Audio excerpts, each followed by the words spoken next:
하나님의 약속을 믿으면 그 약속을 믿는 믿음은 기쁨을 주고 감사할 수밖에 없게 하죠. 왜? 하나님의 언약은 우리들에게 복이니까, 은혜니까 그렇습니다. 그러므로 우리가 하나님을 믿는다고 하는 믿음의 본질을 말씀이라고 하는 이유는 성경에 기록한 모든 약속된 말씀을 믿는 것이 우리의 믿음이기 때문에 그렇습니다. 그 믿음이 있어야만 약속을 믿기 때문에 미래가 있고, 약속을 믿기 때문에 우리는 위로를 받고, 그 약속을 믿는 믿음 때문에 우리는 기뻐하고 즐거워하게 되는 거예요. 그래서 믿음은 하나님을 기쁘시게 하는 것이기도 하지만, 결과적으로 보면 그 믿음은 하나님을 기쁘시게 할 만한 온전한 믿음은 나 자신에게도 기쁨을 가져다 준다는 것입니다. 그러므로 여러분들께서 항상 하나님의 말씀을 믿고 믿음 안에서 기뻐하며 즐거워하며 살 수 있기를 바라는데, 오늘 9절에 보면 시온에 따라 크게 기뻐할지어다, 예루살렘에 따라 즐거이 부를지어다. 기뻐하며 즐거워할 것을 말씀하죠. 그러면서 이어진 말씀이 뭡니까? 보라, 네 왕이 내게 임하시나니. 여기서 왕은 메시아예요. 예수 그리스도죠. 메시아의 예언을 하고 있습니다. 그는 공의로우시고 구원을 베푸시며 겸손하여서 나귀를 타시나니 나귀의 작은 것 곧 나귀 새끼니라. 이 예언의 말씀을 성취하시기 위하여 예수께서 예루살렘에 입성하실 때에 나귀를 타고 입성하셨던 그런 일이 있으시죠. 이 말씀의 예언의 성취예요. 이것처럼 하나님의 모든 예언과 약속은 모두 성취시키시는 분이 여호와 하나님이시다는 거죠. 아브라함과의 언약을 성취하시는 하나님, 그 일하심을 우리는 보았잖아요. 그것처럼 메시아의 예언도 예수 그리스도가 오심으로 성취되었고, 심지어 나귀를 타신다고 말씀하신 것 같은 이 소소한 이 예언도 조차도 다 이루시는 하나님이란 말이에요. 처녀에게서 아이가 나올 것이다, 이 동정녀 마리아에게서 낳으시고 말입니다. 이처럼 하나님의 약속은 반드시 이루어진다, 그런 하나님이심을 말씀하고 있어요. 특별히 나귀를 타심에 대해서는 예수님의 겸손을 말씀하는 거죠. 왕이신데, 공의로우신 분인데, 우리를 구원하실 분이신데, 이 왕으로 오시는 그분이 세상에 나귀를 탄다니요. 백마를 타야죠. 그런데 이렇게 겸손하신 분이었다는 거예요. 그래서 예수께서 친히 말씀하시죠. 나는 온유하고 겸손하니 내게로 와서 배워라. 이 온유와 겸손, 바울도 예수 그리스도의 마음을 품어라. 그러면서 그 높은 보좌 본체 하나님이시지만 하나님과 동등됨을 취하지 않고 이 땅에 오셔서 십자가 지신 분이다. 이게 바로 예수님의 온유와 겸손의 모습을 말씀하고 있는 것입니다. 오늘 우리는 그와 같은 그렇게 자기를 낮추시고 십자가에 달려 죽으시기까지 하신 그 은혜와 사랑이 약속되었고, 그것이 성취되어진 가운데 우리의 구원은 이루어졌고, 그리고 그 구원의 은혜총을 우리는 누리며 살고 있으니 여러분들은 더더욱 기뻐하고 더더욱 즐거워하며 살아야 하는 겁니다. 10절에 보면 내가 에브라임의 병거와 예루살렘의 말을 끊겠고 전쟁하는 활도 끊고 이방 사람에게 화평을 전할 것이요 그의 통치는 바다에서 바다까지 유브라다의 강에서 땅끝까지 이르리라고 해서 전쟁이 끝나고 이제는 평화가 임하게 될 것을 말씀하고 있는 것이고, 이 평화는 결국 그리스도 예수로 말미암아 성취되는 평화죠. 내가 너에게 평안을 끼치노니 세상이 주는 것과 같지 아니한 평안을 너에게 주노라. 바로 그리스도 예수로 말미암는 모든 평화를 말하는 것인데, 그 평화를 통하여 이제 온통 바다와서 바다까지 유브라다의 강에서 땅끝까지 이르리라고 한 이것은 결국 예수 그리스도의 그 십자가의 복음, 그 사랑이 온 천하에 퍼져가면서 이제 많은 영혼들을 구원하게 될 것에 대한 예언을 또 이렇게 하고 있는 것이죠. 바로 이처럼 하늘과 땅의 모든 권세를 가지시니가 이 온 땅을 지배하게 되는 때가 온다는 거예요. 그래서 그것은 결국 복음으로 지배하는 것이고 구원의 은총으로 나라를 다스리시는 것을 말씀하고 있는 것입니다.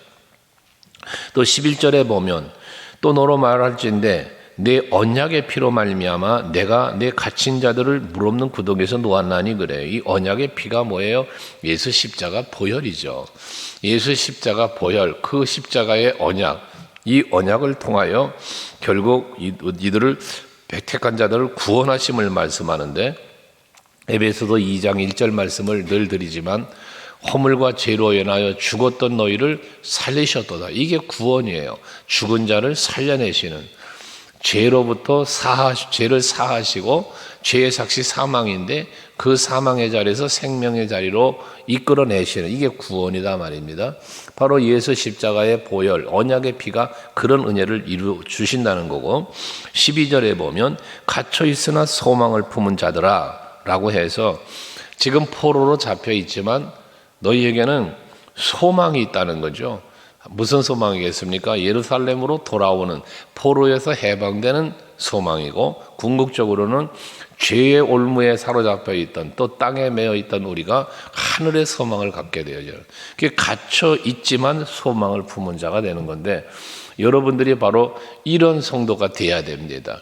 환경이, 상황이 나를 아무리 가두어 두려고 하고 나를 압박한다 할지라도, 나에게는 비록 그렇게 환경적으로나 모든 상황들이 나를 에워싸고 있고 갇혀 있다 할지라도 나는 하늘의 소망을 둔 사람이기에, 하나님의 언약의 말씀을 믿는 믿음의 사람이기에 우리에게는 소망이 있다는 거예요. 바로 그 소망이 우리를 기쁘게 하고 그 소망이 우리를 즐겁게 하는 거죠. 사자굴에 던져줘도, 풀무불에 던져줘도 두려워하지 않을 수 있는 이유, 대적들이 일어나서 나를 에워싸고 나를 해하려고 할지라도 여전히 태어날 수 있는 다윗의 고백 같은 이유들이 다 어디서 왔습니까? 하나님의 약속의 말씀을 믿는 믿음의 소망이죠. 여러분이 오늘 하루도 그런 소망을 품고 살아가시는 여러분 되시기를 바랍니다. 저들은 소망을 품은 자들이니까 너희는 요새로 돌아올지라 내가 오늘도 이르노라 내가 네게 갑절이나 갚을 것이다 라고 말씀합니다. 이제는 그 포로로 잡혀갔던 저들이 안전한 요새로, 예루살렘으로 돌아오는 거예요. 그 안전한 요새는 주님의 품이에요. 여호와 하나님의 나라죠. 이것이 영원한 요새가 되는 건데, 그러한 주님의 품 안으로 돌아오게 될 것을 말씀하는 것이니까 오늘도 여러분들이 살아가는 삶의 현장은 주님의 품 안이기를 원해요. 늘 말하지만 교회에 올 때는 건물 속으로 들어오지 말고 주님의 품으로 들어오라고 제가 늘 말하죠. 주님의 품에 안겨서 예배하고, 주님의 품에 안겨 기도하고, 주님의 품에 안겨 찬송하고, 이것이 우리들의 삶이 이 성전에서 예배하는 것도 기쁨이고 즐거움이고 행복이 되는 거고, 여러분 살아가는 삶의 현장도 가정에 가서 있든 직장을 가든 어디를 가든지 항상 나는 주님의 손을 잡고 그 주님의 품 안에서 보호받는 삶을 살고 있다는 이와 같은 믿음이 여러분에게 소망이 되고 즐거움이 된다는 것입니다. 그러면서 13절에도 내가 유다를 당긴 활로 삼고 에브라임을 낀 화살로 삼았으니 시온아 내가 내 자식들을 일으켜 헬라 자식들을 치게 하며 너를 용사의 칼과 같게 하리라. 이제는 여기서 치고 활로 삼고 화살로 삼고라는 표현을 했는데 저들을 점령해 가는 거잖아요. 이건 이제 자기들을 대적했고 괴롭혔던 자들을 도리어 점령해 가는 건데, 이렇게 점령해 가는 것은 무엇으로 점령이냐? 칼을 들고, 여러분 활을 들고 피 흘리는 전쟁이 아니라, 이 전쟁은 복음을 들고 나아가서 목숨을 내놓으면서까지도 여러분 복음을 전하며 온 세상을 복음으로 지배해가는 이 상황을 말씀하고 있는 것입니다. 그래서 이렇게 복음으로 전개해 나아갈 때 14절 여호와께서 그들 위에 나타나서 그들의 화살을 번개같이 쏘아내실 것이며 또 주 여호와께서 나팔을 불게 하시며 남방 회오리 바람을 타고 가실 것이다. 결국 주께서 이 복음을 들고 가는 자들에게는 항상 함께 계시면서 친히 역사하시면서 그 복음으로 온 인류를 복음화하는 일을 이루어 가실 것을 말씀하는 거예요. 그러니까 여러분 복음이 안 들어간 나라가 어디 있어요? 복음은 다 들어가요. 그래서 이슬람 국가까지도 복음은 들어가는 거예요.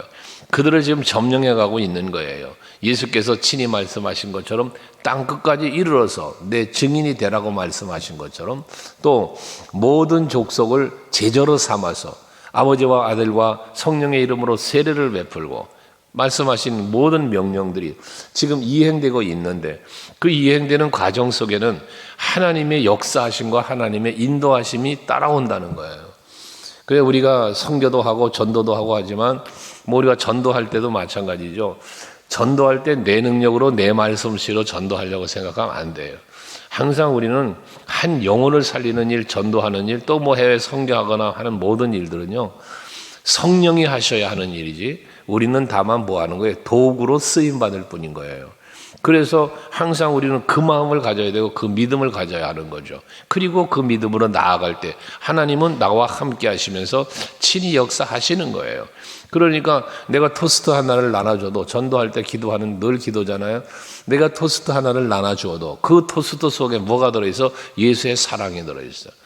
그래서 그 예수의 사랑을 받는 거예요, 저들이. 그때 성령이 토스트와 함께 그 심령에 찾아가 마음을 움직이시니 그가 예수를 영접할 수 있고 교회를 찾아올 수 있게 되어지는 거거든요. 여러분들이 성전에 나와 예배하는 것도 마찬가지예요. 여러분 아침에 잠이 안 와서 일어나 나옵니까? 아니죠. 피곤한 몸을 이끌고 나오는 거잖아요. 그 피곤한 몸을 일어나게 만들고 이끌게 하는 이가 누구예요? 성령이 하시는 거다 말이죠. 이게 하나님이 우리의 삶의 현장에 항상 함께 하시면서 나를 이끌어 가시는 모습이단 말이에요. 그 말씀을 하는 거예요. 그러시면서 그렇게 나아가는데 복음으로 친히 하나님께서 역사하시며 온 세상을 지배해 나가실 때 15절에 보면 만군의 여호와께서 그들을 호위하시리니라고 해요. 하나님이 지켜주신다는 거예요. 호위하신다는 거예요. 그러니까 항상 택함 받은 자들은, 또 세움을 입는 자들은, 보냄을 받는 자들은, 쓰임을 받는 자들은 하나님이 보호하시고 하나님이 지켜주신다는 사실을 믿으시란 말씀입니다. 여러분들에게 제가 자주 말하는 거죠. 하나님의 일은 누가 한다? 하나님이 하신다. 그러니까 하나님의 일은 하나님이 하시는데 나는 하나님이 일하심에 쓰임 받는 거거든요. 그래서 택함 받았고, 그래서 세움을 받았고, 그래서 보냄을 받는 거거든요. 이 믿음을 가지고 나아갈 때 그때 하나님은 나를 뭐에 호위해 주신다는 거예요. 지켜주신다는 거예요. 여러분 복음을 들고 나가는 곳은 어디든지 하나님이 지켜주는 거예요. 물론 순교자도 나왔죠. 얼마나 수많은 순교자들이 나왔습니까? 초대교회에도 순교자가 있었고 우리 국가적인 역사를 보아도 우리 한국 교회사를 보아도 수많은 순교사가 나왔어요. 지금 이 시대에도 순교자는 나와요. 그렇다고 복음이 멈춰지지는 않아요. 언제나 하나님은 하나님의 일하는 사람을 지키시고 보호하시며 하나님의 일을 이루어 가신다는 사실을 여러분들이 확실히 믿고 두려워하지 말고 하나님의 일에 앞장서시고 언제나 함께 할 수 있는 여러분들이 되어질 수 있기를 바랍니다. 사도 바울이 복음을 들고 갈 때에 로마까지 가서 복음을 전하는 그 사역을 감당할 때까지 하나님 무엇하십니까? 지켜주셨잖아요.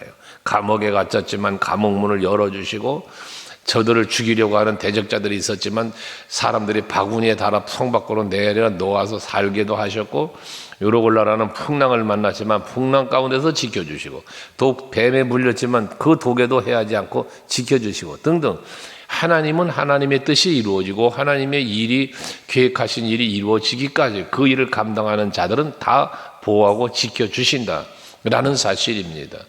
여러분들에게 주어진 사명이 있을진데 그 사명을 감당하고자 여러분들이 힘쓸 때 하나님은 반드시 여러분을 지키시며 그 모든 일을 이루게 하신다는 겁니다. 그때의 16절 이날에라고 말했는데 이 이날은 결국은 최후의 승리하는 날, 하나님의 뜻이 온전하게 이루어지는 날이죠. 그때에 구원은 성취되는 거예요. 그래서 그들을 자기 백성의 양떼같이 구원하시리니 여호와께서 그들이 왕관의 보석같이 여호와의 땅에 빛나리로다. 영광의 면류관을 쓰고 아버지 앞에 서는 날을 말하는 것입니다. 이게 최후의 승리하는 날이죠. 그게 우리는 찬송하죠. 최후 승리 얻기까지. 그 최후 승리는 결국 면류관 쓰고 보좌 앞에 서는 날인 것입니다. 그때 17절에 보면 그의 형통함과 그의 아름다움이 어찌 그리 큰지 곡식은 청년을 세포도주는 처녀를 강건하게 하리라 해서 저들이 결국 마지막에는 영광의 보좌 앞에 언약의 성취가 되는 날에, 하나님의 언약의 성취가 되는 날에 영광의 보좌 앞에 설 것이고 빛날 것이고 평화로울 것이며 번영할 것이라는 거예요. 이러한 하나님의 놀라운, 이게 언약이거든요. 여기 지금 스가랴서의 언약인데, 이 언약이 어떻게 됐어요? 예수 메시아 오심으로 성취되고 그 복음의 물결로 온 세상에 지금 복음이 퍼져가고 오늘 우리들에게까지도 복음이 왔고 또 우리를 통한 또 다른 곳으로 복음은 계속해서 퍼져가고 있는 것이죠. 주님이 재림하시고 오시는 그날까지 이 일은 계속되어질 것입니다. 복음이 전파되는 곳에는 성령이 일하시고 성령이 일하는 곳에는 기적 같은 역사는 일어나고 많은 영혼이 주께로 돌아오고 구원받는 역사는 지속적으로 일어날 것입니다. 주님 오시는 날까지 이 일은 현재 진행형으로 계속되어질 것이에요. 그러므로 오늘도 여러분들이 하루를 사실 때에 첫째는 하나님의, 나를 향한 하나님의 약속이 있다는 사실을 믿으시고 그 믿음으로 소망을 갖기를 바라고 그 소망이 여러분들의 마음을 즐겁게 하고 평화롭게 해줄 수 있기를 바라면서, 아울러서 이제는 그렇다면 나에게 이런 은혜를 주시고 평화를 주시고 주시는 목적이 어디냐? 사명이 있다는 거예요. 사명. 이게 바로 복음을 전하는 사명이라 생각하시고 한 영혼 한 영혼을 향한 여러분들의 그 복음 전파의 그 사명을 잘 감당하면서 한 영혼을 주께로 인도하는 일에도, 이날에도 힘쓰는 여러분 되시기를 바랍니다. 그래야 할 때 오늘 한 날은 여러분들이 복될 거예요. 하나님이 지켜주실 것입니다. 기도하겠습니다.